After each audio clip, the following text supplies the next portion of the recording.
Bom dia, boa tarde, boa noite. Não sei qual período o senhor pode estar vendo nosso vídeo, mas já está devidamente saudado. Prazer apresentar o trabalho para o senhor. É o nosso grupo que é feito pelo André Ladeira, eu, Caio Godoy, Kaique Proença e o Murilo. Temos como o nosso projeto a reforma, como se a gente fosse uma construtora. Então vamos ao projeto em si. Aqui está o Project Chart. O objetivo dele, né, como o senhor sabe, é o pontapé inicial. É definir coisas antes mesmo do planejamento, formalizar informações preliminares, dar uma base para o desenvolvimento do que vem a ser o projeto em si. O documento é para criar uma ligação, um elo entre a equipe responsável pela execução. Aqui está mais ou menos, ainda tudo vem a ser mais detalhado nos próximos slides. Mas a parte de benefício, tanto para a empresa, né, que seria se expor no mercado como uma empresa de inovação, lucratividade, investimento, e o projeto servir como uma vitrine para atrair ainda mais projetos, e assim aumentar o lucro da empresa. E o do cliente também é visando um lucro, no caso a valorização do imóvel. Esses são os principais benefícios, né? O negócio em si é aumentar o valor de venda da casa, corrigir falhas estruturais, mudar a arquitetura, deixando ela mais moderna e com isso valorizando a casa. O escopo do produto, de forma bem simples, né, seriam trocar pisos, pintura, fazer a pintura da casa, mudar um pouco a parte de iluminação e também utilizar um padrão de arquitetura mais moderno, com conceitos mais atualizados, para casar com aquilo que já foi dito, que é a, a valorização do imóvel, deixar ele mais moderno, mais atrativo.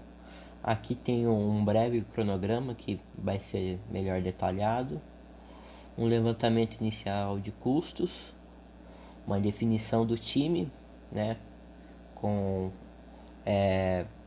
o gerente, que vai ser o André nesse caso.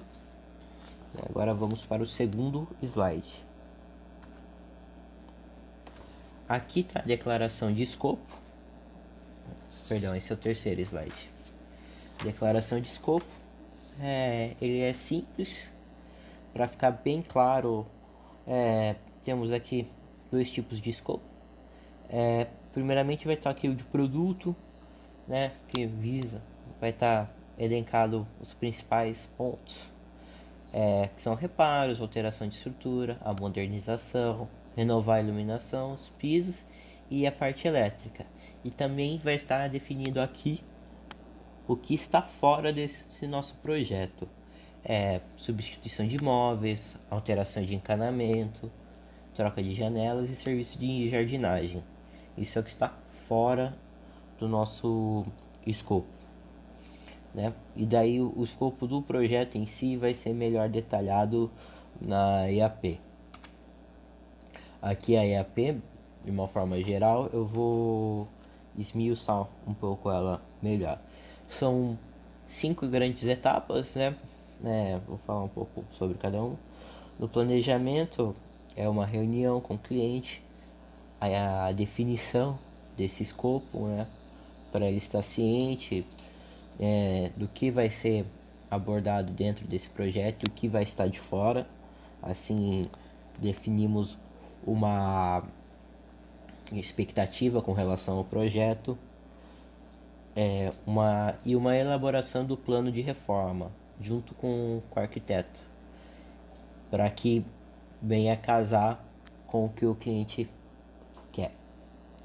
A segunda parte vem o projeto em si, mais a parte de detalhes como aprovação do projeto pelo cliente, elaboração dele em 3D para facilitar a visualização de todas as pessoas envolvidas, tanto o cliente como o time mesmo.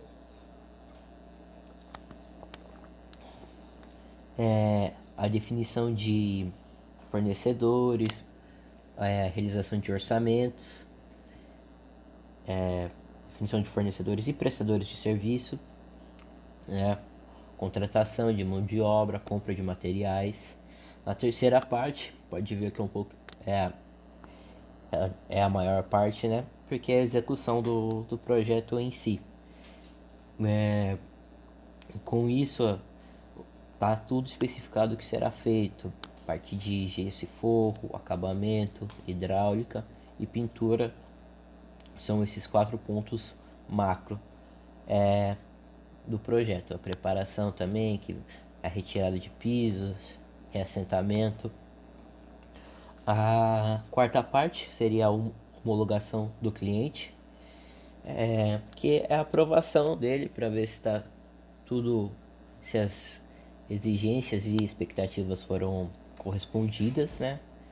E depois com isso vem o fechamento do projeto com relatórios finais para análise, para uma melhora nos próximos projetos, vendo o que tem a melhorar na eficiência do projeto, se os prazos foram atendidos, se teve algum tipo de complicação, e com a entrega dos relatórios finais, o encerramento do processo.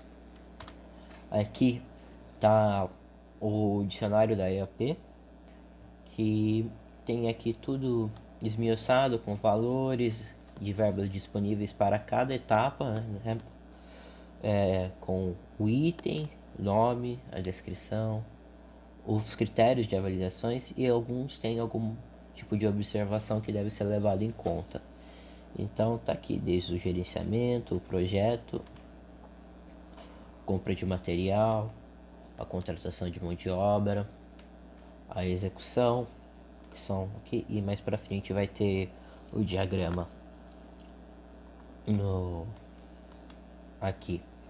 O diagrama passa a ter todos os processos, mas como caminho crítico fica assim, a reunião, a definição do escopo com o arquiteto, o projeto em 3D, os orçamentos, a instalação do gesso e do forro, que é a instalação dos sancas e os spots na casa, e também o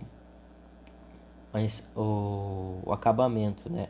Que seria a instalação de remoção dos pisos antigos e está instalando os novos pisos na casa, e por fim é a pintura da casa de alguns cômodos, como podemos ver aqui, que é o quarto de casal, o quarto solteiro, a sala de estar, a sala de jantar e a área externa. Uma pintura geral da casa, já com cores definidas na EAP. Aqui no 10º slide, como o senhor pode ver, também com os custos e aí uma observação. Aqui tem o cronograma sobre cada parte do processo e o andamento durante as semanas. Então pode ver que começa com o projeto, com o André liderando como gerente. No caso eu que fiquei como arquiteto também, fazendo a parte do projeto em 3D e tendo ideias para a modernização. A partir desse momento entra o Kaique, que é a parte de orçamentos, contratação de mão de obra, definição de fornecedores, e depois entra o Murilo com a parte de execução, muito importante.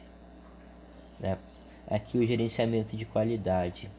Gerenciamento de qualidade tem essa tabela para mostrar quem é responsável pelo que e qual o custo disso, para ter uma rastreabilidade melhor, né?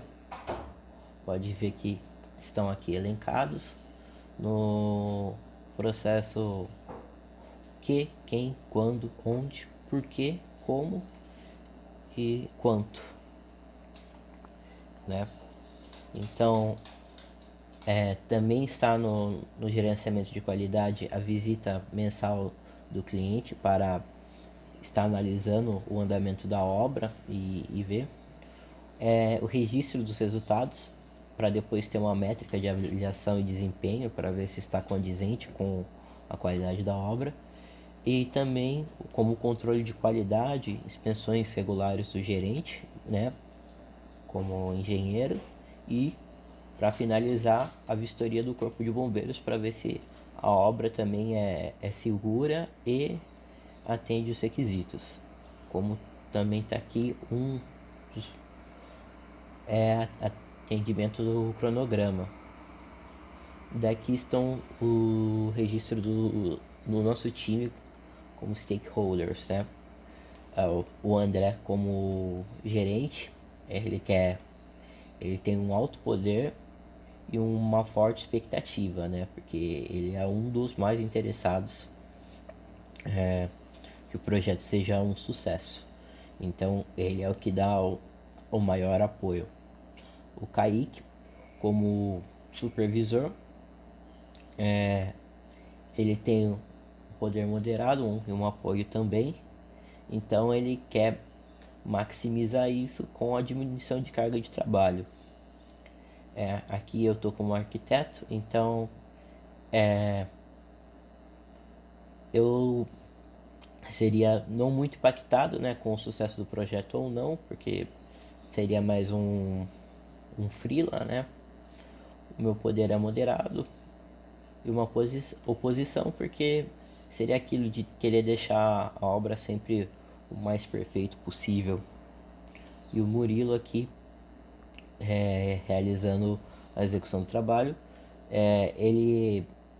A atuação dele é o que mais é modificada, mas ele tem um poder baixo. O mapa de comunicação, aqui podemos ver reuniões semanalmente no Teams para ver se o time está alinhado e como a obra está andando, como o André é responsável. O status mensal para ver, mas isso é uma reunião na obra mesmo, com avaliação presencial, e relatórios enviados por e-mails pelo supervisor. Aqui os possíveis riscos e suas soluções da obra, né? Como todo mundo sabe, uma obra, o principal inimigo seria o problema climático. Se chove na parte externa, não tem como dar prosseguimento. Então, tem uma compensação de trabalho, caso necessária, para que compense em outros dias e o cronograma possa ser seguido. O atraso na entrega de materiais com o orçamento e fazendo a cotação, um segundo colocado sempre fica em stand-by caso o primeiro fornecedor apresente algum problema. E o prazo, né, algo muito importante no projeto, prazos condizentes, e caso seja necessário, dentro desse prazo, aumentar um pouco da mais tração. E a falta de material, a gente resolve isso. É preferível, nesse caso, não comprar em excesso, algo mais preciso. Caso falte, a gente venha a colocar. Aqui está a elencação dos riscos e a valoração deles, e o quanto isso aumenta o custo do projeto, né? E é isso. Muito obrigado.